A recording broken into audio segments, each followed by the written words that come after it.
ಓಂ ತಾರಾ ತ್ವಂ ಸುಗತಾಗಮೇ ಭಗವತಿ ಗೌರೀತಿ ಶೈವಾಗಮೇ ವಜ್ರಾಕೌಲಿಕಶಾಸನೆ ಜಿನಮತೆ ಪದ್ಮಾವತಿ ವಿಶ್ರುತ ಗಾಯತ್ರಿ ಶ್ರುತಿಶಾಲಿನಾಂ ಪ್ರಕೃತಿರಿತ್ಯುಕ್ತಾಸಿ ಸಾಂಖ್ಯಾಗಮೇ ಮಾತರ್ಭಾರತಿ ಕಿಂ ಪ್ರಭೂತ ಭಣಿತೈಃ ವ್ಯಾಪ್ತಂ ಸಮಸ್ತಂ ತ್ವಯಾ ಯತ್ರ ಯೋಗೇಶ್ವರಃ ಕೃಷ್ಣೋ ಯತ್ರ ಪಾರ್ಥೋ ಧನುರ್ಧರಃ ತತ್ರ ಶ್ರೀರ್ವಿಜಯೋ ಭೂತಿರ್ಧ್ರುವಾ ನೀತಿರ್ಮತಿರ್ಮಮ.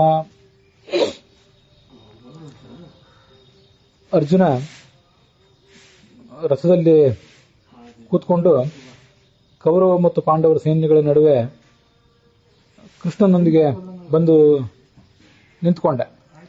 ಆದರೆ ಆ ಸೈನ್ಯಗಳನ್ನು ನೋಡಿ ನನ್ನ ಗುರು ಹಿರಿಯರು, ಬಂಧುಗಳು, ಮಿತ್ರರು, ಸಹೋದರರು ಇವರನ್ನೆಲ್ಲ ಕೊಲ್ಲಬೇಕಲ್ಲ ಅಂತ ಅವನ ಮನಸ್ಸು ಉದ್ವಿಗ್ನ ಆಯಿತು. ಆ ಧನಸ್ಸನ್ನಲ್ಲಿ ನೆಲದ ಮೇಲೆ ಬಿಸಾಕಿದ, ಬಿಲ್ಲನ್ನು ಕೆಳಗೆ, ಬಾಣಗಳನ್ನು ಕೆಳಗೆ ಬಿಸಾಕಿದ. ನಾನಿನ್ನು ಯುದ್ಧ ಮಾಡಲಾರೆ ಅಂತ ಕೂತ್ಕೊಂಡ್ಬಿಟ್ಟೆ. ಆದರೂ ಒಂದು ಕಡೆ ನಿಶ್ಚಯ ಮಾಡಿದ್ದ, ಯುದ್ಧ ಮಾಡೋದಿಲ್ಲ ಅಂತ ಹೇಳ್ತಿದ್ದ. ಆದರೂ ನನಗೆ ಸಂಶಯ ಇದೆ ಮನಸ್ಸಿನಲ್ಲಿ. ಆ ಸಂಶಯವನ್ನು ನೀನೇ ಬಗೆಹರಿಸಬೇಕು ಅಂತ ಕೃಷ್ಣನನ್ನು ಕೇಳ್ತಿದ್ದ.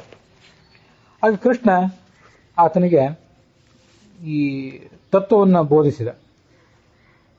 ಶರೀರ ಒಂದಲ್ಲ ಒಂದು ದಿವಸ ಹೋಗಲೇಬೇಕಾದದ್ದು. ಆತ್ಮ ನಿತ್ಯ. ನೀನು ಬಂಧುಗಳಿಗೆ ಏನಾದರೂ ಆಗಿಬಿಡ್ತದೆ ಅಂತ ದುಃಖ ಪಡ್ತಿದ್ಯಲ್ಲ, ಈ ಬಂಧುಗಳ ಶರೀರದ ಬಗ್ಗೆ ಆಲೋಚನೆ ಮಾಡ್ತಿದ್ಯೋ ಅಥವಾ ಬಂಧುಗಳ ಆತ್ಮದ ಬಗ್ಗೆ ಆಲೋಚನೆ ಮಾಡ್ತಿದ್ಯೋ? ಆತ್ಮ ಅಂತೂ ನಿತ್ಯ. ಆತ್ಮಕ್ಕೆ ಯಾವುದೇ ಶಸ್ತ್ರ, ಅಸ್ತ್ರ, ಬೆಂಕಿ, ನೀರು, ಗಾಳಿ ಯಾರು ಏನೂ ಮಾಡಲಾರ್ದು. ಅದು ಮುಂದೆ ಇಲ್ಲೇ ಒಂದು ಶ್ಲೋಕದಲ್ಲಿ ಹೇಳ್ತಾರೆ, ಅಚ್ಛೇದ್ಯೋಯ ಮದಾಹ್ಯೋಯ ಮಕ್ಲೇದ್ಯೋ ಶೋಷ್ಯೇವಚ ಅಂತ. ಯಾರು ಗಾಳಿ ಅದನ್ನು ಒಣಗಿಸಲಾರದು ಆತ್ಮನನ್ನ, ಬೆಂಕಿ ಅದನ್ನು ಸುಡಲಿಕ್ಕೆ ಸಾಧ್ಯ ಇಲ್ಲ, ಯಾವುದೇ ಶಸ್ತ್ರ, ಅಸ್ತ್ರ ಅದನ್ನು ಕತ್ತರಿಸಲಿಕ್ಕೆ ಸಾಧ್ಯ ಇಲ್ಲ. ಆತ್ಮದ ಬಗ್ಗೆ ಯಾಕೆ ಆಲೋಚನೆ ಮಾಡ್ತೀಯ? ಈ ಶರೀರದ ಬಗ್ಗೆ ಆಲೋಚನೆ ಮಾಡ್ತೀಯ ಅಂದರೆ ಶರೀರ ಒಂದಲ್ಲ ಒಂದು ದಿವಸ ಇದು ಬಿದ್ದು ಹೋಗಲೇಬೇಕು. ಮತ್ತೆ ಈ ಒಂದು ಜನ್ಮ, ಇದೊಂದು ಜನ್ಮವನ್ನು ನೀನು, ಈ ಎಲ್ಲ ರಾಜರು ಮತ್ತು ಅದನ್ನೆಲ್ಲ ಕೇಳ್ತಿರುವಂತಹ ನಾವೆಲ್ಲರೂ ಪರಿಗಣನೆ ಮಾಡಿದರೂ ಕೂಡ ಈ ಶರೀರದಲ್ಲಿ ನಮ್ಗೆ ಯೌವನ, ನಮಗೆ ಬಾಲ್ಯ ಹೋಗ್ತದೆ. ಬಾಲ್ಯ ಹೋಗಿ ಯೌವನ ಬಂತು, ಸಂತೋಷನೇ ಪಡ್ತೇವೆ. ನಮ್ಮ ಮಗ ದೊಡ್ಡವನಾದ, ಮಕ್ಕಳು ತಂದೆ ತಾಯಂದಿರು ಸಂತೋಷ ಪಡ್ತಾರೆ, ನಾವು ಸಂತೋಷ ಪಡ್ತೇವೆ. ಯಾಕೆಂದರೆ ಯೌವನ ಬಂದಾಗ ಈ ಜಗತ್ತಿನ ಸುಖ ಅನುಭವಿಸಬಹುದು, ಧನ ಸಂಪಾದನೆ ಮಾಡಬಹುದು, ಮತ್ತು ಬೇರೆ ಬೇರೆ ವಿಷಯಗಳನ್ನು ಕಲಿಯಬಹುದು ಅಂತೆಲ್ಲ ಸಂತೋಷನೇ ಪಡ್ತೇವೆ. ಯಾರೂ ದುಃಖ ಪಡೋದಿಲ್ಲ. ಮತ್ತು ಹಾಗಿರುವಾಗ ಈ ಇನ್ನೊಂದು ಶರೀರ ಬಂದ್ರಾದರೂ ದುಃಖ ಯಾಕೆ ಪಡಬೇಕು? ಇದೊಂದು ಬರೀ ಕಳ್ಕೊಂಡಂತೆ ಅಲ್ಲ, ಇದು ಏನೋ ಕಳ್ಕೊಂಡಂತೆ ಅಲ್ಲ, ಕಳ್ಕೊಂಡು ಇನ್ನೊಂದನ್ನು ಒಳ್ಳೆಯದನ್ನು ಪಡೆದಂತೆ. ಕಳೆದು ಹೋಯ್ತು, ಇನ್ನೊಂದೇನು ಸಿಗಲಿಲ್ಲ, ಇದ್ದದ್ದು ಹೋಯಿತು, ಹೊಸದೇನು ಸಿಗಲಿಲ್ಲ ಅಂತಿದ್ರೆ ದುಃಖ ಪಡಬೇಕು. ಹಾಗಾಗಲಿಲ್ಲಲ್ಲ, ಕಳ್ಕೊಂಡು ಹೌದು, ಯೌವನ ಹೋಯ್ತು, ಬಾಲ್ಯ ಹೋಯ್ತು, ಯೌವನ ಬಂತು, ಯೌವನ ಹೋಗಿ ಮಧ್ಯ ವಯಸ್ಸು ಬಂತು. ಆ ಮಧ್ಯ ವಯಸ್ಸಿಗೆ ಎಂಥ ಬೆಲೆ, ವಾರ್ಧಕ್ಯಕ್ಕೆ ಎಂಥ ಬೆಲೆ. ಮಧ್ಯ ವಯಸ್ಸಿನಲ್ಲೇ ನಮಗೇನಾದ್ರು ಒಂದು ಸ್ವಲ್ಪ ಈ ವಿವೇಕ ಅಂತ ಅನ್ನೋದು ಬರೋದು. ತೀರಾ ಎಳೆ ವಯಸ್ಸಿನಲ್ಲಂತೂ ವಿವೇಕ ಇರೋದೇ ಇಲ್ಲ. ನಾಳೆ ತೀರಾ ಮುದುಕರಾದ್ಮೇಲೆ ಮತ್ತೆ ಎಳೆ ಮಕ್ಕಳಂತೆ ಆಗಿಬಿಟ್ಟಿರ್ತೀವಿ, ಆಗಿರೋ ಸಾಧ್ಯತೆ ಇದೆ. ಸ್ವಲ್ಪ ಮಧ್ಯ ವಯಸ್ಸು 50, 60 ಆ ವಯಸ್ಸಿನಲ್ಲಿ ಒಂದಿಷ್ಟು ವಿವೇಕ ಇರ್ತದೆ. ಅಂಥವ್ರನ್ನೇ ಜನ ನಂಬುತ್ತಾರೆ. ನಮಗೂ ನಮ್ಮ ಬಗ್ಗೆ ಒಂದು ಆತ್ಮವಿಶ್ವಾಸ, ನಮ್ಮ ಬೌದ್ಧಿಕ ಸಾಧನೆಗಳ ಪರಾಕಾಷ್ಠೆ ಇದೆಲ್ಲ ಮಧ್ಯ ವಯಸ್ಸಿನಲ್ಲೇ ಆಗೋದು. ಅದರಿಂದ ಮಧ್ಯ ವಯಸ್ಸನ್ನು ನಾವು ಸಂತೋಷ ಪಡ್ತಿದ್ದೀವಲ್ಲ. ಈಗ ಸಣ್ಣ ವಯಸ್ಸಿನ ಮಕ್ಕಳು ಅಧ್ಯಾತ್ಮದ ಬಗ್ಗೆ ಎಷ್ಟು ಆಸಕ್ತಿ ತೋರಿಸ್ತಾರೆ. ನಮಗೆ ಅಧ್ಯಾತ್ಮದ ಬಗ್ಗೆ ಆಸಕ್ತಿ ಬಂದಿರುವುದು ಮಧ್ಯ ವಯಸ್ಸಿನಲ್ಲೇ, ಹೇಳುವವರಿಗೂ ಕೇಳುವವರಿಗೂ ಎಲ್ಲರಿಗೂ ಕೂಡ. ಹಾಗಾದರೆ ಒಂದು ಹೋಗಿ ಮತ್ತೊಂದು ಬಂದ್ರೂ ಒಳ್ಳೆಯದೇ ಆಯ್ತಲ್ಲ ಈ ಜನ್ಮದನ್ನು ನಾವು ಆಲೋಚನೆ ಮಾಡಿದರೆ. ಹಾಗಾದರೆ ಇನ್ನೊಂದು ಜನ್ಮ ಬಂದರೂ ಕೂಡ ಮತ್ತೆ ಒಳ್ಳೆಯದೇ ಆಗ್ತದಂತ ಆಲೋಚನೆ ಮಾಡಬೇಕು, ಕೆಟ್ಟದಾಗ್ತದಂತ ಆಲೋಚನೆ ಮಾಡಬಾರ್ದು. ಯಾಕೆಂದರೆ ಈ ಜನ್ಮದಲ್ಲಿ ನಾವೇನು ಗಳಿಸಿದ್ದೀವಲ್ಲ, ನಾವೇನು ಬಹಳ ಗಳಿಸಿರ್ಲಿಕ್ಕಿಲ್ಲ. ನಾವೇನು ದೊಡ್ಡ ಸಾಧು ಸತ್ಪುರುಷರಾಗಿರ್ಲಿಕ್ಕಿಲ್ಲ, ಸಾಧು ಸಂತರಾಗಿರ್ಲಿಕ್ಕಿಲ್ಲ, ಯೋಗಿಗಳು ಆಗಿರ್ಲಿಕ್ಕಿಲ್ಲ. ಏನೋ ಗಳಿಸಿದ್ದಾದರೂ ಒಂದು ಸ್ವಲ್ಪ ಇದೆಯಲ್ಲ, ಒಂದು ಸ್ವಲ್ಪ ಜ್ಞಾನ, ಒಂದು ಸ್ವಲ್ಪ ಅಧ್ಯಾತ್ಮ. ನಮ್ಮ ಕಡೆಯಿಂದನೂ ತಪ್ಪುಗಳಾಗಿರಬಹುದು, ಒಳ್ಳೆಯದು ಬೇಕಾದಷ್ಟು ಆಗಿದೆ. ಅಂತೂ ಒಂದಿಷ್ಟು ಒಳಿತು ಈ ಜನ್ಮದಲ್ಲಿ ನಮ್ಮ ಕೈಯಿಂದ ಆಗಿದೆ. ಅದು ಮುಂದಿನ ಜನ್ಮಕ್ಕೆ ಅನುವೃತ್ತ ಆಗ್ತದಲ್ಲ, ಮುಂದುವರಿತದಲ್ಲ. ಇದು ನಾವೆಲ್ಲ ಪುನರ್ಜನ್ಮ ಸಿದ್ಧಾಂತವನ್ನು ನಂಬುವಂಥವ್ರು. ಹಾಗಾಗಿ ಮುಂದಿನ ಜನ್ಮಕ್ಕೆ ಅದೆಲ್ಲ ಮುಂದುವರಿತದೆ ಅಂದಮೇಲೆ ಇವತ್ತು ಮಾಡಿದ್ದು ಯಾವುದೋ ವ್ಯರ್ಥ ಅಲ್ಲ. ಈಗ ಶರೀರ ಮುಪ್ಪಾಯಿತು. ಶರೀರ ಮುಪ್ಪಾದ್ಮೇಲೆ ನಮ್ಮ ಕೈಯಿಂದ ಧರ್ಮಾಚರಣೆ ಮಾಡ್ಲಿಕ್ಕೆ ಸಾಧ್ಯ ಆಗಲಿಲ್ಲ. ಪ್ರವಚನ ಮಾಡ್ತೀನಿ ಅಂದ್ರೆ ನಮಗೆ ಮಾಡುವವ್ರಿಗೆ ಸಾಧ್ಯ ಆಗದೆ ಇರಬಹುದು. ಕೇಳ್ತೀವಿ ಅಂದ್ರೆ ಕೇಳುವವ್ರಿಗೆ ಕಿವಿನೇ ಕೇಳದೆ ಇರಬಹುದು. ಕಿವಿ ಕೇಳಿದ್ರು ಹೇಳಿದ್ದು ಅರ್ಥ ಆಗದೆ ಇರಬಹುದು. ಇದು ಮುಪ್ಪಿನ ಸಮಸ್ಯೆ. ಮತ್ತು ಅಂಥ ಮುಪ್ಪು ಹೋಗಿ ಇನ್ನೊಂದು ಉತ್ತಮವಾದಂಥ ಶರೀರ, ಸಮರ್ಥವಾದ ಶರೀರ, ಮತ್ತಷ್ಟು ತಿಳಿಯಲಿಕ್ಕೆ, ಅಧ್ಯಾತ್ಮ ಮಾಡಲಿಕ್ಕೆ, ಲೋಕೋಪಕಾರ ಮಾಡಲಿಕ್ಕೆ, ಒಂದು ವೇಳೆ ಉಪಕಾರ ಮಾಡದೇ ಇದ್ರೂ ಅಡ್ಡಿ ಇಲ್ಲ, ಅಪಕಾರ ಆದ್ರೂ ಮಾಡದೆ ಬದುಕಲಿಕ್ಕೆ ಇನ್ನೊಂದು ಉತ್ತಮವಾದ ಶರೀರನೇ ಸಿಗ್ತದಲ್ಲ, ಯಾಕೆ ದುಃಖ ಪಡಬೇಕು? ಅದರಿಂದ ಬಾಲ್ಯ, ಯೌವನ, ಮಧ್ಯ ವಯಸ್ಸು, ಮುಪ್ಪು ಅಂದ್ರೆ ಇದು ಬರೇ ಸ್ಟೇಜ್ ಅಲ್ಲ. ಇದೊಂದು ಒಂದಕ್ಕಿಂತ ಒಂದು ಉತ್ತಮವಾದ ಸ್ಟೇಜ್ ಇದೆ. ಹಾಗೆ ಈ ಜನ್ಮ ಮತ್ತು ಮುಂದಿನ ಜನ್ಮ, ಅದರ ಮುಂದಿನ ಜನ್ಮ, ಇವೆಲ್ಲ ಉತ್ತಮವಾದ ಸ್ಟೇಜ್ಗಳಿವೆ. ಈ ಪ್ರದೇಶದಲ್ಲಿ ನಾವು ಸಂಚಾರ ಮಾಡ್ತಿದ್ದೀವಿ ಅಂತ ತಿಳ್ಕೊಳ್ಳೋಣ. ಈ ಪಶ್ಚಿಮ ಭಾಗದಿಂದ ಪೂರ್ವ ಭಾಗಕ್ಕೆ ಹೋದೆವು, ಪೂರ್ವದಿಂದ ದಕ್ಷಿಣಕ್ಕೆ, ದಕ್ಷಿಣದಿಂದ ಮತ್ತೆ ಉತ್ತರಕ್ಕೆ ಬಂದರೆ ಉದ್ದಕ್ಕೆ ಸಂಚಾರ ಮಾಡ್ತಿದ್ದರೆ ಅದರಲ್ಲಿ ಅಭಿವೃದ್ಧಿ ಅನ್ನೋದೇನಿಲ್ಲ. ಆದರೆ ಇಲ್ಲಿದ್ದವರು ಗರ್ಭಗುಡಿ ಒಳಗೆ ಹೋದ್ರೆ ಇದು ಉತ್ತಮವಾದ ಸ್ಥಿತಿ. ಇದು ಕೆಳಗಿದ್ದವ್ರು ಮೇಲೆ ಹೋದ್ರೆ ಅದು ಉತ್ತಮ ಸ್ಥಿತಿ. ಇಲ್ಲಿದ್ದವರು ಇಲ್ಲಿಂದ ಅಲ್ಲಿ, ಅಲ್ಲಿಂದ ಇಲ್ಲಿ ಸುಮ್ಮನೆ ಓಡಾಡ್ತಿದ್ರೆ ಅದರಲ್ಲೇನು ಶ್ರೇಷ್ಠತೆ ಅನ್ನೋದೇನಿಲ್ಲ, ಬೆಳವಣಿಗೆ ಏನಿಲ್ಲ, ಆಧ್ಯಾತ್ಮಿಕ ಬೆಳವಣಿಗೆ ಏನಿಲ್ಲ. ಆದರೆ ಇಲ್ಲಿದ್ದವರು ದೇವಾಲಯದೊಳಗೆ ಹೋದ್ರೆ, ಇಲ್ಲಿದ್ದವ್ರು ಯಾವುದೋ ಒಂದು ಕ್ಷೇತ್ರಕ್ಕೆ ಹೋದ್ರೆ, ಉತ್ತಮವಾದ ಕ್ಷೇತ್ರಕ್ಕೆ ಹೋಗಿ ಅಲ್ಲೇ ಸಾಧು ಸತ್ಪುರುಷರನ್ನ, ಭಗವಂತರನ್ನ ಸಂದರ್ಶಿಸಿದರೆ ಅದೊಂದು ಬೆಳವಣಿಗೆ. ಅದು ಮನುಷ್ಯನ ಬೆಳವಣಿಗೆ. ಅದು ಆ ಬೆಳವಣಿಗೆ ಅನ್ನೋ ದೃಷ್ಟಿಯಿಂದ ಇನ್ನೊಂದು ಜನ್ಮನೂ ಶ್ರೇಷ್ಠ ಜನ್ಮನೇ ಅಲ್ಲ. ಇದನ್ನ ಹೀಗೆ ತಿಳ್ಕೊಂಡ್ಬಿಟ್ರೆ ಯಾರೂ ದುಃಖ ಪಡೋದಿಲ್ಲ. ದುಃಖ ಪಡುವವರು ಯಾರು ಅಂದ್ರೆ ಈ ಜನ್ಮದ ಬಗ್ಗೆನೆ, ಈ ಜನ್ಮದ ಬಗ್ಗೆ ಒಂದೇ ಆಲೋಚನೆ ಮಾಡ್ತಿರೋರು, ಸಂಕುಚಿತ ಮನೋಭಾವ ಇದ್ದವ್ರು ದುಃಖ ಪಡ್ತಾರೆ. ಯಾಕೆ ಸಂಕುಚಿತ ಮನೋಭಾವ ಇಟ್ಕೋಬೇಕು? ಮುಂದೆ ಏನಾಗ್ತದೆ, ಮುಂದೆ ಒಳ್ಳೇದಾಗ್ತದೆ ಅಂತ ಅನ್ನೋದನ್ನ ಆಲೋಚನೆ ಮಾಡಬೇಕು. ನಾವು ಕೆಟ್ಟ ಕೆಲಸ ಮಾಡಿದರೆ ಅದರಿಂದ ಯಾವತ್ತೂ ಒಳ್ಳೇದಾಗೋದಿಲ್ಲ. ಆದರೆ ಇವತ್ತೇನು ಒಳ್ಳೇದು ಮಾಡಿದ್ದೀವಿ ಅದರಿಂದ ಖಂಡಿತವಾಗಿ ಮುಂದಿನ ಜನ್ಮದಲ್ಲಿ ಒಳ್ಳೇದಾಗೇ ಆಗ್ತದೆ. ಇವತ್ತಿದು ಮಾಡಿದ್ದು ಯಾವುದೋ ವ್ಯರ್ಥ ಅಲ್ಲ ಅನ್ನುವಂಥ ಭರವಸೆ ನಮಗಿದ್ರೆ ಹಾಗಾದ್ರೆ ಮುಂದಿನ ಜನ್ಮ ಬರೋದು ಒಳ್ಳೇದೇ. ಈಗೇನು ಯಾವ ವಯಸ್ಸಿನಲ್ಲಿ ನಮ್ಗೆ ಅಧ್ಯಾತ್ಮದ ಬಗ್ಗೆ ಆಸಕ್ತಿ ಬಂತು, ಇನ್ನೂ ಸಣ್ಣ ವಯಸ್ಸಿನಲ್ಲಿ ಅಧ್ಯಾತ್ಮದ ಬಗ್ಗೆ ಆಸಕ್ತಿ ಬರಲಿ. ಇವತ್ತೇನು ನಮ್ಮ ವ್ಯಕ್ತಿತ್ವದಲ್ಲಿ ಕೆಡಕುಗಳಿದ್ದವು ಆ ಕೆಡಕೆಲ್ಲ ಹೋಗಿ ಒಳಿತೇ ಬರಲಿ, ನಾವಿನ್ನೂ ಉತ್ತಮ ಆಗುವಂತೆ ಆಗಲಿ ಅಂತ ಮನುಷ್ಯ ಆಲೋಚನೆ ಮಾಡಬೇಕು. ಮನುಷ್ಯನ ಜೀವನ ಒಂದು ಹಾವು ಏಣಿ ಆಟ ಇದ್ದಾಗ. ಹಾವು ಏಣಿ ಆಟದ ಬಗ್ಗೆ ನಮಗೆಲ್ಲ ಗೊತ್ತು. ಒಂದು ಯಾವುದೋ ಏಣಿ ಸಿಗ್ತದೆ, ಆಟ ಆಡ್ತಾ ಹೋಗ್ತೀವಿ, ಒಂದು ಏಣಿ ಸಿಕ್ತು, ಮೇಲೆ ಹತ್ತಿ ಬಿಡ್ತೀವಿ. ಆದರೆ ಮನುಷ್ಯ ಎಷ್ಟೇ ಮೇಲೆ ಹತ್ತಿದ್ರು ಯಾವುದೋ ಒಂದು ಬಾರಿ ಯಾವುದೋ ಒಂದು ಹಾವು ಕಚ್ತದೆ, ಮತ್ತೆ ಕೆಳಗೆ ಬಂದು ಬೀಳ್ತಾನಂತೇಳಿ ಏನು ಸುಮ್ಮನೆ ಇರೋದಿಲ್ಲ, ಮತ್ತೆ ಮುಂದುವರಿತಾನೆ. ತಪ್ಪು ಮಾಡೋದು ಮನುಷ್ಯನ ಸ್ವಭಾವ. ಒಳಿತು ಕೆಡಕು ಇವೆಲ್ಲ ಮನುಷ್ಯನ ಜೀವಮಾನದಲ್ಲಿ ಇದ್ದೇ ಇರ್ತವೆ. ಹಾಗೆ ಏರ್ತಾ ಏರ್ತಾ ಹೋಗಿ ಒಂದು ದಿವಸ ಗುರಿ ಮುಟ್ತಾನೆ. ಆದ್ರಿಂದ ಈ ಜನ್ಮದಲ್ಲಿ ನಮಗೆ ಬಾಲ್ಯ, ಯೌವನ, ವಾರ್ಧಕ್ಯ, ಮಧ್ಯ ವಯಸ್ಸು, ವಾರ್ಧಕ್ಯ ಅನ್ನುವುದೆಲ್ಲ ನಮ್ಮ ಬೆಳವಣಿಗೆ ಆಗಿರುವಂಥ ಏಣಿಗಳು. ಅಂದಮೇಲೆ ಮುಂದಿನ ಜನ್ಮವು, ಅದರ ಮುಂದಿನ ಜನ್ಮವೂ ಕೂಡ ನಮ್ಮ ಬೆಳವಣಿಗೆಗಾಗಿರೋ ಏಣಿ ಅಂತ ತಿಳ್ಕೊಂಡ್ಬಿಟ್ರೆ ನಾವು ಸಾಯ್ತೀವಿ ಅಂತೂ ಭಯ ಪಡೋದಿಲ್ಲ.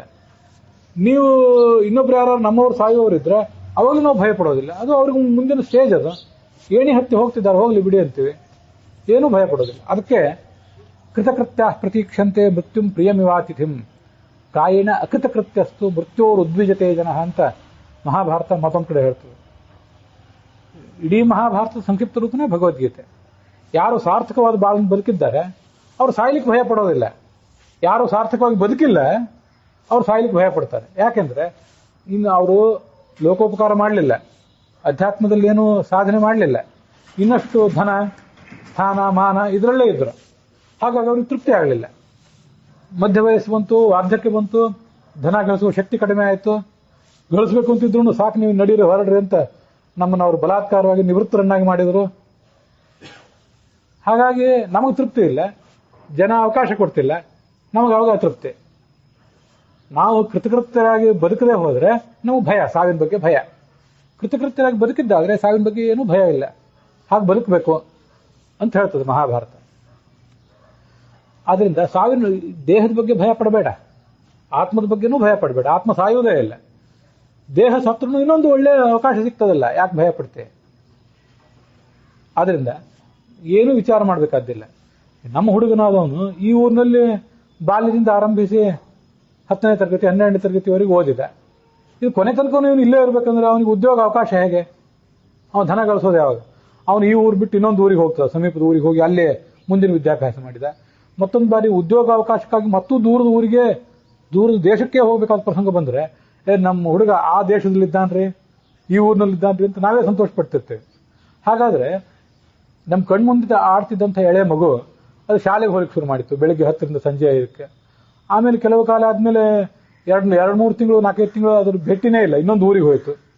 ಆಮೇಲೆ ಮತ್ತೊಂದು ದೇಶಕ್ಕೆ ಹೋಯ್ತು, 6 ತಿಂಗಳು, ವರ್ಷ, 2 ವರ್ಷ ಅದು ದರ್ಶನನೇ ಇಲ್ಲ. ಮತ್ತೆ ಯಾವೋ ಒಂದ್ಸರಿ ಬರ್ತದೆ. ಆದ್ರೂ ಇಲ್ಲಿ ಕೂತ್ಕೊಂಡವ್ರಿಗೆ ನಮಗೆ ಅದು ದುಃಖನ ಅಲ್ಲ, ಸಂತೋಷನೇ. ತಿಳ್ಕೊಂಡ್ರೆ ಸಂತೋಷನೇ. ತಿಳ್ಕೊಳ್ಳದೆ ಹೋದ್ರೆ ನಮ್ಮ ಮಗು ಇಲ್ಲೇ ಇರಲಿ ಅಂದ್ರೆ ಅದು ನಮ್ಮಂತೆ ವ್ಯರ್ಥವಾಗಿ ಬಾಳ್ಬೇಕಾಗ್ತದೆ. ಎಲ್ಲಿ ಅವಕಾಶಗಳು ಹೆಚ್ಚಿವೆ, ಜ್ಞಾನಾರ್ಜನೆಗೆ, ಧನಾರ್ಜನೆಗೆ ಅವಕಾಶ ಹೆಚ್ಚಿವೆ ಅಂಥದೊಂದು ಮನುಷ್ಯ ಬಯಸ್ತಾನೆ ಅಂತ ಆದ್ಮೇಲೆ, ಹಾಗಾದ್ರೆ ಮುಂದಿನ ಜನ್ಮದಲ್ಲೂ ಕೂಡ ಇದು ಒಂದು ಜ್ಞಾನಾರ್ಜನೆ, ಹೆಚ್ಚಿನ ಸಂಪಾದನೆಗೆ ಅವಕಾಶ ಇರುವಂತಹ ಒಂದು ಪರಿಸ್ಥಿತಿ. ಅದು ದುಃಖ ಪಡಬಾರದು. ಆವಾಗ ಅರ್ಜುನ ಅಂತಾನೆ ಅದೆಲ್ಲ ಸರಿ, ಆದ್ರೆ ಈಗ ಆತ್ಮನಿತ್ಯ ಅಂತ ನೀ ಹೇಳ್ತೆ, ಅವರು ಮುಂದೆ ಸತ್ತರೆ ಮತ್ತೊಂದು ಜನ್ಮಕ್ಕೆ ಹೋಗ್ತಾರೆ ಅಂತಲೂ ಹೇಳ್ತೆ. ಆತ್ಮ ಸತ್ತರೆ ಈಗ ನಮ್ಮ ದೊಡ್ಡಪ್ಪ, ನಮ್ಮ ಚಿಕ್ಕಪ್ಪ, ನಮ್ಮ ದೊಡ್ಡಪ್ಪ, ನನ್ನ ಸಹೋದರರು, ಮಕ್ಕಳು, ಮೊಮ್ಮಕ್ಕಳೆಲ್ಲ ಸತ್ತರು ಈ ಯುದ್ಧದಲ್ಲಿ, ಅವ್ರದೆಲ್ಲ ಆತ್ಮನಿತ್ಯ ಒಪ್ಪೋಣ. ಆದ್ರೆ ನಾಳೆ ಅವ್ರ ಜೊತೆ ನನಗೆ ಮಾತಾಡಬೇಕು ಅಂತ ಕಾಣಿಸ್ತು, ಅವ್ರನ್ನ ಮುಟ್ಟಬೇಕು ಅಂತ ಕಾಣಿಸ್ತು. ಅವ್ರು ಸಿಗ್ತಾರ ನಮ್ಗೆ? ಆತ್ಮನಿತ್ಯ ಅಂದ್ರೆ ಆತ್ಮವನ್ನೇನು ಮುಟ್ಲಿಕ್ಕೆ ಬರ್ತದೆ? ಆತ್ಮದ ಜೊತೆ ಏನು ಮಾತಾಡ್ಲಿಕ್ಕೆ ಬರ್ತದೆ? ಆತ್ಮಕ್ಕೆ ಈ ದೇಹ ಇದ್ರಷ್ಟೇ ಮಾತುಕತೆ ಸಾಧ್ಯ. ಅದು ಮುಕ್ತಿಗೆ ಹೋದ್ಮೇಲೆ ಅದಕ್ಕೆ ಈ ದೇಹ ಬೇಕಾಗಿಲ್ಲ. ಅಲ್ಲಿ ಅದು ತಾನಾಗೆ ನೋಡ್ತದೆ, ತಾನಾಗೆ ತಿಳಿತದೆ, ಕೇಳ್ತದೆ, ಎಲ್ಲ ಸಾಧ್ಯ ಆಗ್ತದೆ. ಆದರೆ ನಾವೀಗ ಇರೋ ಪರಿಸ್ಥಿತಿಯಲ್ಲಿ ಆತ್ಮಕ್ಕೆ ಬೇರೆ ಯಾರ ಜೊತೆ ಮಾತಾಡಿದ್ ಸಾಧ್ಯ ಇಲ್ಲ, ಮಾತಾಡ್ಲಿಕ್ಕೆ ಆಗೋದಿಲ್ಲ ಅದಕ್ಕೆ. ಅಥವಾ ಅದು ಮಾತಾಡಿದ್ರು ಇವ್ರಿಗೆ ಕೇಳಿಸೋದಿಲ್ಲ. ಯಾಕಂದ್ರೆ ನಾವೆಲ್ಲ ಈ ಶರೀರದೊಳಗೆ ಬಂಧರಾಗಿಬಿಟ್ಟಿದ್ವಿ, ಬಂದಿತ್ತರು ನಾವು. ಆದ್ರಿಂದ ನಮ್ಮ ಚಿಕ್ಕಪ್ಪ ನೋಡ್ಬೇಕು ಅನ್ಸಿತ್ತು, ಮಕ್ಕಳು ನೋಡ್ಬೇಕು ಅನ್ಸಿತ್ತು, ಸಹೋದರ ನೋಡ್ಬೇಕು ಅನ್ಸಿತ್ತು. ಅವ್ರು ಸತ್ತೋಗಿದ್ದಾಗ ಅವ್ರು ನಿತ್ಯ ಆದ್ರೆ ನನಗೇನು ಉಪಯೋಗ? ನನಗವ್ರು ಸಿಗ್ತಾರೆ, ಮಾತಾಡ್ಬೇಕು ಅಂದ್ರೆ ಸಿಗ್ತಾರೆ, ಅವ್ರು ಫೋಟೋ ನೋಡ್ಕೊತ ಕೂತ್ಕೋಬೇಕಷ್ಟೇ. ನನಗೆ ಸಿಗೋದಿಲ್ಲಲ್ಲ ಅವರು. ಅವಾಗ ನಾನು ಏನ್ ಮಾಡ್ಬೇಕು ಅಂತ ಇವನ್ ಚಿಂತೆ. ಶರೀರ ಹೋಯ್ತಲ್ಲ, ಶರೀರ ಅಥವಾ ಒಂದ್ ವೇಳೆ ಸಾಯದೆ ಹೋದ್ರು ಅದಕ್ಕೆ ಏಟು, ಗಾಯ. 55-60 ಲಕ್ಷ ಜನ ಹೆಚ್ಚು ಕಡಿಮೆ ಈ ಕುರುಕ್ಷೇತ್ರ ಯುದ್ಧದಲ್ಲಿ ಸತ್ತರು ಅಂತ ಆವತ್ತು ಹೇಳಿದ್ದೆ ನಾನು. ಕೆಲವರು ಸತ್ತೇ ಹೋದ್ರೆ ಹೋಗ್ಲಿ ಬಿಡು, ಒಳ್ಳೇದೇ ಆಯ್ತು, ಸತ್ತು ಹೋದ್ರು, ಸುಮ್ಮನೆ ಗಾಯ ಮಾಡ್ಕೊಂಡು ಒದ್ದಾಡ್ಕೊಂಡು ಈ ಜಗತ್ತಿನಲ್ಲಿ ಬದುಕೋದಕ್ಕಿಂತ ಸತ್ತೇ ಹೋಗಿದ್ದು ಒಳ್ಳೇದಾಯ್ತು ಅಂತ ತಿಳ್ಕೋಬಹುದು. ಕೆಲವರು ಸಾಯದೆ ಹೋದ್ರೆ ರೋಗಗ್ರಸ್ತರಾಗಿ ಆಮೇಲೆ ಜರ್ಜರಿತರಾಗಿ ಬದುಕೋ ಪ್ರಸಂಗ ಬಂದ್ರೆ ಇದನ್ನೆಲ್ಲ ನಾನು ನೋಡಿ ದುಃಖ ಪಡ್ಬೇಕಲ್ಲ. ಅಂದ್ರೆ ಇದು ಯಾವುದೂ ಒಂದು ದೊಡ್ಡ ವಿಷಯ ಅಲ್ಲ. ಏನು ಜಗತ್ತಿನಲ್ಲಿ ನೀನು ನೋಡ್ತೆ, ಏನು ಕೇಳ್ತೆ, ಏನು ಗಂಧ ತಗೊಳ್ತೆ, ಇದರಿಂದೆಲ್ಲ ದುಃಖ ಸುಖ ಆಗ್ತದೆ ಅಂತ ನೀನು ಅಂತೀಯಲ್ಲ. ದುಃಖ ಸುಖ ಅದರಿಂದ ಆಗೋದಲ್ಲ. ದುಃಖ ಸುಖ ಆಗುವುದು ಅಭಿಮಾನದಿಂದ. ಆ ವಸ್ತುವಿನ ಬಗ್ಗೆ ನನ್ನದು ಅನ್ನುವಂಥ ಅಭಿಮಾನ ಇದ್ರೆ ನಮಗೆ ದುಃಖ ಆಗ್ತದೆ. ನಾನು ನನ್ನದು ಅನ್ನುವಂಥ ಅಭಿಮಾನ ಇಲ್ಲದೆ ಹೋದ್ರೆ ದುಃಖ ಆಗೋದಿಲ್ಲ. ಆದ್ರಿಂದ ಅವರೆಲ್ಲ ಸತ್ತು ಹೋಗ್ಬಿಡ್ತಾರೆ ಅಥವಾ ಬದುಕಿದ್ರು ಗಾಯಗೊಂಡು ತುಂಬಾ ಕಷ್ಟದಿಂದ ಬದುಕ್ತಾರೆ ಅಂತ ಏನೇನೋ ಆಲೋಚನೆ ಮಾಡ್ತಿದ್ಯಲ್ಲ, ಅವ್ರ ಬಗ್ಗಿನ ಅಭಿಮಾನ ಬಿಟ್ಟುಬಿಡು, ಅಟ್ಯಾಚ್ಮೆಂಟ್. ಆ ವ್ಯಕ್ತಿಗಳ ಬಗ್ಗೆ, ಸಹೋದರರು, ಸಂಬಂಧಿಗಳು, ಇವ್ರ ಬಗ್ಗಿನ ಅಭಿಮಾನವನ್ನು ಬಿಟ್ಟುಬಿಡು. ಅಭಿಮಾನ ಬಿಟ್ಟುಬಿಟ್ರೆ ನೀನು ಸುಖಿಯಾಗಿರ್ತೆ ಅಂತ ಮಾತ್ರಾ ಸ್ಪರ್ಶಾಸ್ತು ಕೌಂತೆಯ ಶೀತೋಷ್ಣ ಸುಖ ದುಃಖದಾಹ ಅಂತ ಶ್ಲೋಕದಲ್ಲಿ ಹೇಳ್ತಾನೆ. ಮಾತ್ರ ಅಂದ್ರೆ ರೂಪ, ರಸ, ಗಂಧ, ಸ್ಪರ್ಶ, ಶಬ್ದ ಅಂತ ಈ 5. ಈ ಕಿವಿಯಿಂದ ಶಬ್ದ ಕೇಳ್ತೇವೆ, ಕಣ್ಣಿನಿಂದ ರೂಪ ನೋಡ್ತೀವಿ, ರೂಪ ಅಂದ್ರೆ ಬಣ್ಣ, ಇನ್ನೊಂದು ಅದ್ರ ಆಕಾರ, ಇದನ್ನೆಲ್ಲ ನೋಡ್ತೀವಿ. ಮೂಗಿನಿಂದ ಗಂಧ ಮೂಸ್ತೇವೆ, ನಾಲಿಗೆಯಿಂದ ರಸ, ಸಿಹಿ ಕಹಿ ಇದನ್ನೆಲ್ಲ ನೋಡ್ತೀವಿ. ಮತ್ತೆ ಚರ್ಮದಿಂದ ಸ್ಪರ್ಶ, ತಂಪು ಬಿಸಿ, ಇದೆಲ್ಲ ಗೊತ್ತಾಗ್ತದೆ. ಇದನ್ನೆಲ್ಲ ಮಾತ್ರ ಅಂತಾರೆ ಸಂಸ್ಕೃತದಲ್ಲಿ. ಯಾಕೆ ಮಾತ್ರ ಅಂತಾರಂದ್ರೆ ಇದು ಅಳೆದು ತೂಗಿ ವಿಚಾರ ಮಾಡ್ತೀವಿ ನಾವು. ಅದು ನಾವು ಬೇಕೋ ಬೇಡ. ನಮಗೀಗ ಮಾನದಂಡ ಅನ್ನೋ ಶಬ್ದ ಗೊತ್ತು. ಮಾನದಂಡ, ಮಾಪನ ಅಂದ್ರೆ ಅಳೆಯೋದು. ಇದಕ್ಕೇನು ಮಾಪಕ ಯಂತ್ರ ಅಂತ ಹೀಗೆಲ್ಲ ಕೇಳ್ತಿರ್ತೇವೆ. ಅಂದ್ರೂ ಮಾನ, ಮಾಪಕ ಇವೆಲ್ಲ ಅಳೆಯೋದನ್ನು ಸೂಚನೆ ಮಾಡ್ತಾರೆ. ರೂಪ, ರಸ, ಗಂಧ, ಸ್ಪರ್ಶ, ಶಬ್ದ ಇವು 5 ಕೂಡ ನಾವು ಅಳೆದು ತೂಗಿ ನಾವು ಸ್ವೀಕಾರ ಮಾಡ್ಲಿಕ್ಕೆ ಪ್ರಯತ್ನ ಪಡ್ತೇವೆ. ಕೆಟ್ಟ ರೂಪ ಕಣ್ಣೆದುರಿಗಿದ್ರೆ ಅದು ನೋಡೋದು ಬೇಡ ಅನಿಸ್ತದೆ ನಮ್ಮ ಮನಸ್ಸಿಗೆ. ಒಳ್ಳೆಯ ರೂಪವನ್ನಷ್ಟೇ ನೋಡ್ಬೇಕು ಅನಿಸ್ತದೆ. ಕೆಟ್ಟ ರೂಪ ಕಂಡ್ರೆ ಮುಖ ತಿರುಗಿಸ್ಕೋತೀವಿ ನಾವು. ಕೆಟ್ಟ ಶಬ್ದ ಕಿವಿಗೆ ಬಂದು ಕಿವಿ ಮುಚ್ಕೋತೀವಿ. ಕೆಟ್ಟ ಗಂಧ ಮೂಗಿಗೆ ಬಂದು ಅಪ್ಪಳಿಸಿದ್ರೆ ಮೂಗು ಮುಚ್ಕೋತೀವಿ. ಕೆಟ್ಟ ರಸ ಹಾಕ್ಲಿಕ್ಕೆ ಯಾರು ಬಂದ್ರೆ ಅದು ಹಾಕಬೇಡಿ ದಯವಿಟ್ಟು ಅಂತೇವೆ. ಒಳ್ಳೆ ರಸನೇ ಹಾಕ್ರಿ ಅಂತೀವಿ, ಬಡಿಸ್ರಿ ಅಂತೀವಿ. ಕೆಟ್ಟ ಸ್ಪರ್ಶ ಏನಾದರೂ ನಮ್ಮ ಕೈಗೆ ಮುಟ್ಟಿದ್ರೆ ನಮ್ಮ ಕೈ ಹಿಂತಗೊಳ್ತೇವೆ. ಅಂತೂ ನಾವು ಇದನ್ನೆಲ್ಲ ಆಳದು ತೂಗಿ ನಮಗೆ ಬೇಕೋ ಬೇಡೋ ಅಂತ ವಿಚಾರ ಮಾಡಿ ತಗೊಳ್ತೇವೆ. ಅಲ್ಲಿ ನಮ್ದು ಅಭಿಮಾನ ಇದೆ. ಯೋಗಿ ಆದವನು ಏನ್ ಮಾಡ್ತಾನಂದ್ರೆ, ಅವನು ನೀವು ಒಳ್ಳೆ ಊಟನೇ ಹಾಕ್ರಿ, ಕೆಟ್ಟ ಊಟವೇ ಹಾಕ್ರಿ, ಎದುರಿಗೆ ಕಾಣುವುದು ಸುಂದರವೇ ಆಗಿರಲಿ, ಕೆಟ್ಟದೇ ಆಗಿರಲಿ, ಯೋಗಿ ಆದವನು ಅದ್ರ ಬಗ್ಗೆ ಯಾವುದ್ರ ಬಗ್ಗೆ ಆಲೋಚನೆ ಮಾಡೋದಿಲ್ಲ. ಯೋಗದ ಸ್ಥಿತಿಗೆ ಏರಿರ್ತಾನ ಅವನು. ಆ ಲೆವೆಲ್ಗೆ ಏರಿರೋದ್ರಿಂದ, ಅಭಿಮಾನ ಅವನು ಬಿಟ್ಟಿರೋದ್ರಿಂದ ಅವನಿಗೆ ಯಾವ್ದು ಬೇಕು ಬೇಡ ಅನ್ನೋದ್ರ ಬಗ್ಗೆ ಅವನ ಆಯ್ಕೆ ಇರೋದಿಲ್ಲ. ನಮ್ಮಂಥವ್ರಿಗೆಲ್ಲ ಆಯ್ಕೆಗಳು ಬಹಳ, ಪ್ರತಿಯೊಂದನ್ನು ನಾವು ಸೆಲೆಕ್ಟ್ ಮಾಡ್ತಾ ಹೋಗ್ತೇವೆ. ಯಾಕೆ ಸೆಲೆಕ್ಟ್ ಮಾಡ್ತೀವಿ ಅಂದ್ರೆ ಅಭಿಮಾನ ಇರೋದ್ರಿಂದ ಸೆಲೆಕ್ಟ್ ಮಾಡ್ತೇವೆ. ಹಾಗಾದ್ರೆ ನಿನಗೆ ಈ ನನ್ನ ಸಹೋದರರು, ಮಕ್ಕಳು, ಮೊಮ್ಮಕ್ಕಳು, ದೊಡ್ಡಪ್ಪಂದ್ರು ಇವರೆಲ್ಲ ಸಾಯಬಾರ್ದು, ಅಜ್ಜಂದ್ರು ಇವರು ಸಾಯಬಾರ್ದು, ಯಾಕಂದ್ರೆ ನಿನಗೆ ಅಭಿಮಾನ ಇದೆ ಅದರಿಂದ. ಹಾಗಾದ್ರೆ ನಿನಗೆ ಸಂಬಂಧ ಇಲ್ಲದೇ ಇದ್ದವ್ರು ಜಗತ್ತಿನಲ್ಲಿ ಬೇಕಾಷ್ಟು ಜನ ಅಜ್ಜಂದ್ರು, ಮಕ್ಕಳು, ಮೊಮ್ಮಕ್ಕಳೆಲ್ಲ ಇದ್ದಾರಲ್ಲ, ಅವರೆಲ್ಲ ಸತ್ತಾಗ ನೀ ಏನಾದ್ರು ದುಃಖ ಪಡ್ತೀಯ? ದುಃಖ ಪಡೋದಿಲ್ಲ. ಇವರು ನಿನ್ನವರು ದುಃಖ ಪಡ್ತೀಯ ಅಷ್ಟೇ. ಇದು ಅಭಿಮಾನ ಕಾರಣ. ಹಾಗಾದ್ರೆ ನಮ್ಮ ಹತ್ರ ಒಂದು ವಾಹನ ಇತ್ತು. ಆ ವಾಹನ ಇರೋ ತನಕ ಅದನ್ನ ಚೆನ್ನಾಗಿ ಒರೆಸಿ ತೊಳೆದು ಬಳದು ಸುರಕ್ಷಿತವಾಗಿ ಇಟ್ಕೊಂಡಿದ್ದೆವು. ಅದಕ್ಕೇನಾದ್ರೂ ಯಾವತ್ತಾದ್ರೂ ಧಕ್ಕೆ ಆದ್ರೆ ಆ ವಾಹನ ಅಷ್ಟೇ ಅಲ್ಲ, ಮನೆ, ನಮ್ಮ ವಸ್ತು, ನಮ್ಮವರು, ಅವರಿಗೆಲ್ಲ ಏನಾದ್ರು ಧಕ್ಕೆ ಆದ್ರೆ ನಾವು ದುಃಖ ಪಡ್ತೇವೆ. ಆ ವಾಹನವನ್ನು ಸುರಕ್ಷಿತವಾಗಿ ಇಟ್ಕೊಳ್ಳಿಕ್ಕೆ ಹೋಗ್ತೀವಿ, ಮನೆ ಸುರಕ್ಷಿತವಾಗಿ ಇಟ್ಕೊಳ್ಳಿಕ್ಕೆ ಹೋಗ್ತೇವೆ. ನಾಳೆ ಒಂದು ಯಾವುದೋ ಕಾಲಕ್ಕೆ ಆ ವಾಹನವನ್ನು, ಮನೆಯನ್ನು ಮಾರಿದೆವು, ಇನ್ನೊಬ್ರು ತಗೊಂಡ್ರು, ಆ ಮನೆಗೆ ಬೆಂಕಿ ಬಿತ್ತು, ನೀವು ದುಃಖ ಆಗ್ತದ? ಅದು ನಮ್ಮ ಕೈಯಲ್ಲಿರೋ ತನಕ ಅದಕ್ಕೇನಾದ್ರೂ ಆದ್ರೂ ನಮ್ಗೆ ದುಃಖ. ಇನ್ನೊಬ್ರ ಕೈಗೆ ಹೋದ್ಮೇಲೆ ಅಯ್ಯೋ ಹೋಯ್ತು ಬಿಡು, ಹೋಗ್ಲಿ ಬಿಡಿ, ಏನಾಗೋದು, ಭಾಳ ಅಂದ್ರೆ ಅವ್ರಿಗೆ ಬೇಕಾದವರಾಗಿದ್ರೆ ಹಿಂಗಾಗಬಾರ್ದು ಬಿಡ್ರಿ ಅಂತ ಒಂದೆರಡು ಬಾಯಿ ಮಾತಿನ ಉಪಚಾರ ಹೇಳಿ ಬಂದ್ಬಿಡ್ತೇವೆ. ಅದು ಹೊರತು ಹೆಚ್ಚಿನ ದುಃಖ ಏನಾಗ್ತದೆ ನಮಗೆ? ಹಾಗಾದ್ರೆ ಮನೆ ಬೀಳೋದು, ವಾಹನಕ್ಕೆ ಬೆಂಕಿ ಬೀಳೋದು, ಮನೆ ಕುಸಿದು ಬೀಳೋದು, ಯಾರೋ ಒಬ್ರು ಸಾಯ್ತಾರೆ ಅನ್ನೋದು ಮುಖ್ಯ ಅಲ್ಲ. ವಾಹನ, ಮನೆ, ಬಂಧುಗಳು ನಿನ್ನವರ ಇನ್ನೊಬ್ರು ಅನ್ನೋದು ಮುಖ್ಯ ನನಗಷ್ಟೇ. ಆದ್ರಿಂದ ದುಃಖ ಎಷ್ಟು ಪಡ್ತೀವಿ, ಸತ್ರ ಎಷ್ಟು ದುಃಖ ಪಡ್ತೀವಿ, ಇದನ್ನು ವಿಚಾರ ಮಾಡೋಣ. ನಾವು ಸಾವಿನ ಬಗ್ಗೆ ಈ ಹಿಂದಿನ ಭಾಗದಲ್ಲೂ ಬಹಳ ನೋಡಿದ್ದೇವೆ. ಸಾವಿನ ಬಗ್ಗೆ ಬಹಳ ಸೂಕ್ಷ್ಮವಾಗಿ ಮನುಷ್ಯ ಆಲೋಚನೆ ಮಾಡ್ತಾ ಇರ್ಬೇಕು ಯಾವತ್ತು. ತಾನು ಸಾಯೋದ್ರ ಬಗ್ಗೆ, ತನ್ನವರು ಸಾಯೋದ್ರ ಬಗ್ಗೆ. ಸತ್ತಾಗ ದುಃಖ ಆಗ್ತದೆ, ಒಪ್ಪೋಣ. ನಾವು ಸ್ವಲ್ಪ ಸೂಕ್ಷ್ಮವಾಗಿ ಆಲೋಚನೆ ಮಾಡೋಣ. ಇಲ್ಲಿದ್ದವರಲ್ಲಿ ನಾವು ತಂದೆ ತಾಯಂದ್ರನ್ನ ಕಳ್ಕೊಂಡವ್ರು ಇದ್ದಿರ್ಬೋದು, ಮತ್ತು ಯಾರ್ಯಾರನ್ನೂ ಕಳ್ಕೊಂಡವ್ರಲ್ಲಿ ನಾವು ಸಾವನ್ನು ನೋಡೇ ಇದ್ದೇವೆ. ನಮ್ಮ ತಂದೆ ತಾಯಿಯೋ ತೀರಾ ಹಣ್ಣಾದವರು 80, 90, 95 ಹೀಗೆಲ್ಲ ಬದುಕಿದವರು ಇರ್ತಾರೆ ಜಗತ್ತಿನೊಳಗೆ. ಆ ಥರ ಎಲ್ಲ ಬದುಕಿ ಸತ್ತಾಗ ಏನಂತಾರೆ ಬಂದವರು? ಒಂದಷ್ಟು ದುಃಖ ಪಡ್ತಾರೆ. ಅದಾದ್ಮೇಲೆ ಒಳ್ಳೇದೇ ಆಯ್ತು ಬಿಡ್ರಿ, ಯಾಕಂದ್ರೆ ಯಾರ ಹತ್ರ ಸೇವಾ ಮಾಡಿಸಿಕೊಳ್ಳಿಲ್ಲ, ಹೋದ್ರಲ್ಲ ಅಂತ ಸಮಾಧಾನ ಮಾಡ್ತಾರೆ. ಅವ್ನು ನಿಮಗೂ ಹೌದು ಅಂತ ಕಾಣಿಸ್ಲಿಕ್ಕೆ ಶುರು ಆಗ್ತದೆ. ದುಃಖ ಆಗೋದಿಲ್ಲ ಅಂತಲ್ಲ, ಸ್ವಲ್ಪ ಯಾರ ಹತ್ರನೂ ಸೇವಾ ಮಾಡಿಸ್ಕೊಳ್ದೆ ಹೋದ್ರಲ್ಲ, ಅಥವಾ ಹೋಯ್ತು, ರೋಗಗ್ರಸ್ತರಾಗಿ ಬಿದ್ದಿದ್ರು, ಸ್ವಲ್ಪವೇ ಕಾಲ ಇದ್ರು, 10-20 ವರ್ಷ ಕಾಲ ರೋಗಗ್ರಸ್ತರಾಗಿ ಬದುಕೋರು ಇದ್ದಾರೆ, ಕೆಲವೇ ಕಾಲ ರೋಗಗ್ರಸ್ತರಾಗಿ ಬದುಕಿ ಇನ್ನೊಬ್ಬರ ಹತ್ರ ಸೇವಾ ಮಾಡಿಸ್ಕೊಂಡು ಹೋಗೋರು ಇದ್ದಾರೆ. ಅಥವಾ ಏನೂ ರೋಗ ಬರಲಿಲ್ಲ, ಸೇವಾನೂ ಮಾಡಿಸ್ಕೊಳ್ಳಿಲ್ಲ, ಹಾರ್ಟ್ ಅಟ್ಯಾಕ್ ಆಗಿ ಸತ್ತು ಹೋಗ್ಬಿಟ್ರು. ಯಾವ ವಯಸ್ಸಿಗೆ 90, 95, 100 ವಯಸ್ಸಿಗೆ ಸತ್ರ. ಈಗ ನಮಗೆ ದುಃಖ ಆಗೋದು ನಮ್ಮ ತಂದೆಯೋ ತಾಯಿಯೋ. ನಾವು ಹಿರಿಯರು ಸಾವಿನ ಬಗ್ಗೆ ಆಲೋಚನೆ ಮಾಡೋಣ. ನಮ್ಮ ತಂದೆ ತಾಯಂದ್ರು ಸಾಯುವುದು ತೀರಾ ನಾವು ಸಣ್ಣವರಿದ್ದಾಗ ಸತ್ರೆ ನಮ್ಗೆ ದುಃಖ ಹೆಚ್ಚು. ಅವರು ತೀರಾ ವಯಸ್ಸಾದ ಸತ್ರೆ ನಮ್ಗೆ ದುಃಖ ಕಡಿಮೆ. ಯಾಕೆ? ಮನುಷ್ಯ ಸ್ವಾರ್ಥಿ. ಇದು ಬಹಳ ವಿಚಿತ್ರ.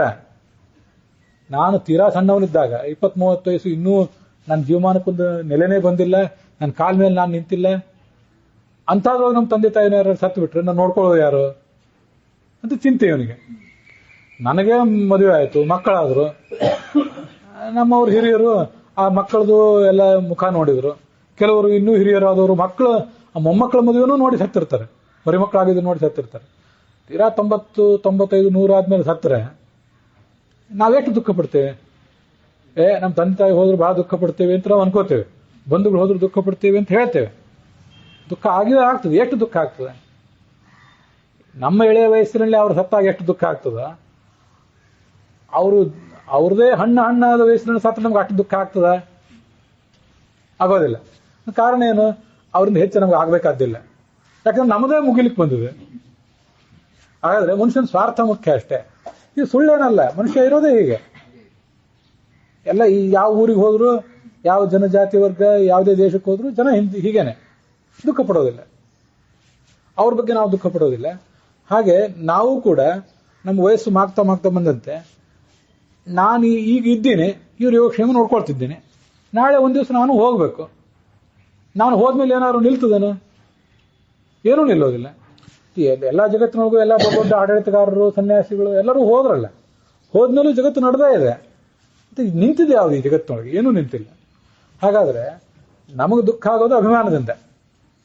ಅಭಿಮಾನದಿಂದ ದುಃಖ ಆಗೋದು ಅಂದಮೇಲೆ ಅದನ್ನು ಬಿಡಬೇಕು. ಅಭಿಮಾನ ಬಿಟ್ಟರೆ ಮುಗೀತಷ್ಟೆ.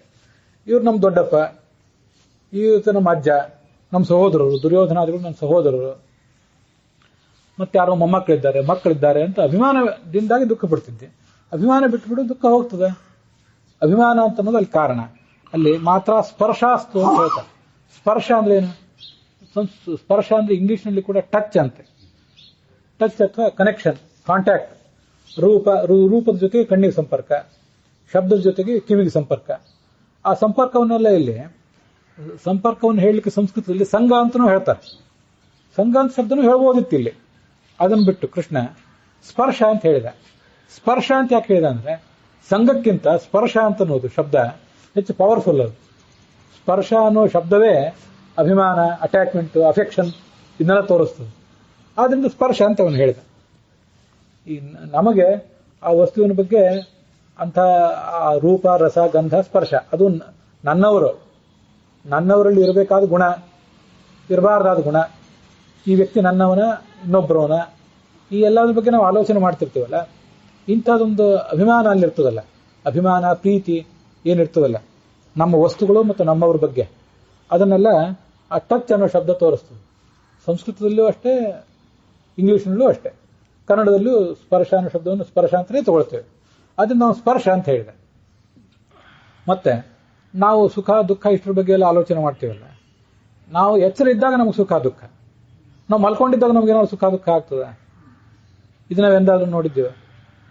ಇದು ಸ್ವಲ್ಪ ಆಲೋಚನೆ ಮಾಡ್ಬೇಕು. ಇದನ್ನು ಮನುಷ್ಯ ಮಲ್ಕೊಂಡಿದ್ದ ಸ್ಥಿತಿಯನ್ನು ಗಮನಿಸಿದರೆ, ಹಾಗಾದ್ರೆ ಮಲ್ಕೊಂಡಿದ್ದಾಗ ನಮಗೆ ಈ ಸುಖ ದುಃಖ ಏನಾಗೋದಿಲ್ಲ. ಹೊರಗಿನ ಸುಖ ದುಃಖ ಇಲ್ಲ.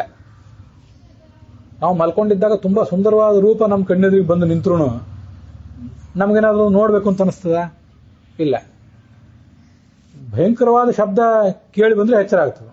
ತೀರಾ ಸಣ್ಣ ಪುಟ್ಟ ಶಬ್ದ ನಮ್ಗೆ ಎಚ್ಚರನೇ ಆಗೋದಿಲ್ಲ. ಯಾರೋ ಹೀಗೆ ಮೈ ಹಿಡಿದು ಅಲಗಾಡಿಸಿದ್ರೆ ಎಚ್ಚರ ಆಗ್ತದೆ. ಅದು ಬಿಟ್ಟು ಸುಮ್ಮನೆ ಹೀಗೆ ಮುಟ್ಟಿದ್ರೆ 10-20 ಸೊಳ್ಳೆಗಳು ಕಚ್ಚಿದ್ರೆ, ಗುಂಗಾಡುಗಳು ಕಚ್ಚಿದ್ರೆ ಎಚ್ಚರ ಆಗ್ಬೋದು. ಸೊಳ್ಳೆಗಳು ಕಚ್ಚಿದ್ರೆ ಎಚ್ಚರ ಆಗ್ಬೋದು. ಒಂದೇ ಸೊಳ್ಳೆ ಕಚ್ಚಿದ್ರೆ ಎಚ್ಚರನೇ ಆಗದೆ ಇರ್ಬೋದು. ಯಾಕೆಂದ್ರೆ ನಮ್ಮ ಆತ್ಮ ಏನಿದೆಯಲ್ಲ, ಆತ್ಮ ಮತ್ತು ಮನಸ್ಸು ಒಂದು ಕಂಪ್ಯೂಟರ್ ಇದ್ದ ಹಾಗೆ. ಅದು ಒಂದು ಉಪಕರಣ. ಅದು ಈ ಕಿವಿ, ಕಣ್ಣು, ಮೂಗು, ನಾಲಿಗೆ ಇತ್ಯಾದಿ ಸಂಪರ್ಕ ಕಟ್ಕೊಂಡಿರ್ತದೆ. ಅವಾಗ ಸಂಪರ್ಕ ಕಟ್ಕೊಂಡಿರೋದ್ರಿಂದ ನಮ್ಮ ವ್ಯಕ್ತಿಗೆ ನಾನು ಅನ್ನೋದು ಮಾತ್ರ ಗೊತ್ತಿರ್ತದೆ, ನನ್ನದು ಅನ್ನೋದು ಗೊತ್ತಿರೋದಿಲ್ಲ. ಒಂದು ವಿಷಯ ನಾವು ತಿಳ್ಕೋಬೇಕು, ಆತ್ಮಕ್ಕೆ ನಿದ್ದೆ ಇಲ್ಲ ಯಾವತ್ತು. ನಿದ್ರೆ ಇರೋದು ಶರೀರಕ್ಕೆ ಮಾತ್ರ. ಆತ್ಮಕ್ಕೆ ನಿದ್ರೆ ಅಂತ ಬರೋದೇ ಇಲ್ಲ. ಮೂರ್ಛಾವಸ್ಥಾ ಅಂತೆಲ್ಲ ಏನು ಹೇಳ್ತೇವಲ್ಲ, ಏನಿದ್ರು ಎಲ್ಲಾನು ಬರೋದು ಶರೀರಕ್ಕೆ ಮಾತ್ರ. ಆತ್ಮಕ್ಕೆ ಯಾವತ್ತೂ ನಿದ್ರೆ ಬರೋದೇ ಇಲ್ಲ. ಆತ್ಮಕ್ಕೆ ನಿದ್ರೆ ಅಗತ್ಯವೂ ಇಲ್ಲ. ಎಲ್ಲ ಇರೋದು ಶರೀರಕ್ಕೆ ಮಾತ್ರ. ಆದ್ರಿಂದ ಆತ್ಮ ಎಚ್ಚರದಿಂದಲೇ ಇರ್ತದೆ. ಅದಕ್ಕೆ ನಾನು ಅನ್ನೋದು ಗೊತ್ತಿದ್ದೇ ಇರ್ತದೆ ಯಾವತ್ತು. ನಾನು ಅಂತ ಗೊತ್ತು, ಆದ್ರೆ ನನ್ನದು ಅನ್ನೋದು ಗೊತ್ತಿಲ್ಲ. ಅವಾಗ ಅದಕ್ಕೆ ನನ್ನದು ಶರೀರ ಗೊತ್ತಿಲ್ಲ. ನಾನು ಅಂತ ಅಂತಿರ್ತದೆ. ಅಲ್ಲೇ ಯಾವುದೇ ಚಿಂತೆ ಇಲ್ಲದೆ ಮಲಗಿರ್ತದಲ್ಲ, ಆ ಸುಖ ಅಷ್ಟೇ. ಬೇರೆ ಒತ್ತಡ ಇಲ್ಲದೆ ಇರೋದ್ರಿಂದ ಸುಖ, ಒಳಗಿನ ಸುಖ ಅಷ್ಟೇ. ಅದು ಸುಖವಾಗಿ ಮಲಗಿದ್ದೆ, ಇಷ್ಟೋ ತನಕ ಆರಾಮಾಗಿ ಮಲಗಿದ್ದೆ ಅಂತ ಅಂತೀವಿ, ಅದು ಒಳಗಿನ ಸುಖ ಅಷ್ಟೇ. ಹೊರತು ಯಾವುದೋ ರೂಪವನ್ನು ನೋಡಿದ್ರಿಂದ, ರಸವನ್ನು ನೋಡಿದ್ರಿಂದ, ಗಂಧ ನೋಡಿದ್ರಿಂದ ಬರೋ ಸುಖ ಅಲ್ಲ. ಅದು ಏನೋ ತಿಂದು ಬಂದದ್ದು ಸುಖ ಅಲ್ಲ ಅದು ಮಲ್ಕೊಂಡಿದ್ದಾಗ. ಹಾಗಾದ್ರೆ ಮಲ್ಕೊಂಡಿದ್ದಾಗ ನಮ್ಗೆ ಅಭಿಮಾನ ಇಲ್ಲ. ಅಭಿಮಾನ ಇಲ್ಲ, ಆದ್ರಿಂದ ಅಲ್ಲೇನೂ ಸುಖ ಆಗಲಿಲ್ಲ. ಮತ್ತು ಆ ಮಲ್ಕೊಂಡಿರೋ ದೃಷ್ಟಾಂತವನ್ನ ನಾವು ಈ ಜಗತ್ತಲ್ಲಿ ನಾವು ಬದುಕಿದ್ದಾಗಲೂ ತಿಳ್ಕೋಬಹುದಲ್ಲ. ಮಲ್ಕೊಂಡಿದ್ದಾಗ ನಾನು ಅಂತ ಮಾತ್ರ ಗೊತ್ತು, ನನ್ನದು ಅಂತ ಗೊತ್ತಿಲ್ಲ. ಎದ್ದ ಮೇಲೆ ನನ್ನದು ಶುರುವಾಯಿತು, ನನ್ನ ವಸ್ತು ನನ್ನವರು ಅಂತ ಶುರುವಾಯಿತು. ಅವಾಗ ದುಃಖ, ಸುಖ, ಅಭಿಮಾನ ಇವೆಲ್ಲ. ಹಾಗಾದ್ರೆ ಅಭಿಮಾನವನ್ನು ನಿಯಂತ್ರಿಸ್ಕೊಂಡ್ರೆ ಅವನಿಗೆ ದುಃಖ ಆಗೋದೇ ಇಲ್ಲ. ಮುಂದೆ ಒಂದ್ ಕಡೆ ಭಗವದ್ಗೀತಾದಲ್ಲಿ ಕೃಷ್ಣನೇ ಹೇಳ್ತಾನೆ. ಅದು ಹೇಗೆಂದ್ರೆ, ಮುನಿಗೆ ಈ ಲೌಕಿಕ ಜಗತ್ತೆಲ್ಲವೂ ಕತ್ತಲು, ರಾತ್ರಿ ಇದೆ. ಆಮೇಲೆ ಅವನ ಜಗತ್ತು ನಮಗೆ ಕತ್ತಲು. ಅಂತಾರೆ. ನಮಗೆ ಇಂಗ್ಲಿಷ್ನಲ್ಲೂ ಕೂಡ ಡಾರ್ಕ್ನೆಸ್ ಅಂತಂದ್ರೆ ಕತ್ತಲು ಅಂತ ಮಾತ್ರ ಅರ್ಥ ಅಲ್ಲ, ಡಾರ್ಕ್ನೆಸ್ ಅಂದ್ರೆ ಅಜ್ಞಾನ ಅಂತ ಕೂಡ ಅರ್ಥ ಇಂಗ್ಲಿಷ್ನೊಳಗೆ. ಈಗ ನಮ್ಮ ಜಗತ್ತಿದೆಯಲ್ಲ, ಇವೆಲ್ಲ ನಮ್ಮ ಸ್ಥಾನ ಮಾನ ಧನ ಸಂಪತ್ತು, ಬೇಕಾದವರು ಬೇಡಾದವರು, ಇದೆಲ್ಲ ನಮ್ಮ ಜಗತ್ತು, ನಮ್ಗೆ ಎಚ್ಚರ ಸ್ಥಿತಿಯೊಳಗೆ ನಮ್ಗೆ ಇವೆಲ್ಲ ಜಗತ್ತಿದೆ. ಇದು ಯಾವುದೂ ಮುನಿಗೆ ಬೇಕಾಗಿಲ್ಲ. ಯೋಗಿಗೆ ಅವನಿಗೆ ಇದೆಲ್ಲ ಕತ್ತಲಿದ್ದಾಗ, ಅಂದ್ರೆ ಅವನು ಕೇವಲ ಪರಮಾತ್ಮ ತಾನು ಇದನ್ನ ಮಾತ್ರ ಆಲೋಚನೆ ಮಾಡ್ತಿರ್ತಾನೆ. ಅವನಿಗೆ ಉಳಿದ ಯಾವುದ್ರ ಬಗ್ಗೆನೂ ಗಮನನೇ ಇರೋದಿಲ್ಲ. ಯಾನಿಶಾ ಸರ್ವಭೂತಾನಾಂ ಯಸ್ಯಾಂ ಜಾಗೃತಿ ಸಂಯಮಿ ಅಂತ ಮುಂದೊಂದು ಶ್ಲೋಕ ಬರ್ತದೆ. ಆ ಶ್ಲೋಕವನ್ನು ಈಗಲೇ ಸ್ವಲ್ಪ ನೆನಪು ಮಾಡ್ಕೊಂಡೆ. ಆದ್ರಿಂದ ಈ ಜಗತ್ತು, ಯಾವ ಜಗತ್ತಿನೊಳಗೆ ನಾವು ಎಚ್ಚರದಿಂದಿದ್ದೀವೋ ಈ ಜಗತ್ತಿನೊಳಗೆ ಅವನು ಮಲ್ಕೊಂಡಿದ್ದಾನೆ. ಅವನು ಯಾವ ಜಗತ್ತಿನೊಳಗೆ ಯಾವ ವಿಷಯದ ಬಗ್ಗೆ ಎಚ್ಚರದಿಂದಿದ್ದಾನ ಅದ್ರ ಬಗ್ಗೆ ನಾವು ಮಲ್ಕೊಂಡಿದ್ದೇವೆ. ಪರಮಾತ್ಮನೊಳಗೆ ಅವನು ಲೀನನಾಗಿರ್ತಾನೆ. ಅದು ನಮಗೆ ಮಲ್ಕೊಂಡಿದ್ದ ನಮಗೆ ನಿದ್ರೆ, ಅದು ಆ ವಿಷಯದ ಬಗ್ಗೆ ಗಾಢ ಅಜ್ಞಾನ ನಮಗೆ. ಹಾಗಾದ್ರೆ ಅಭಿಮಾನ ಅನ್ನೋದೊಂದನ್ನು ನಿಯಂತ್ರಿಸಿಕೊಂಡ್ರೆ ಮನುಷ್ಯ ಸುಖಿಯಾಗಿ ಬದುಕಬಹುದು.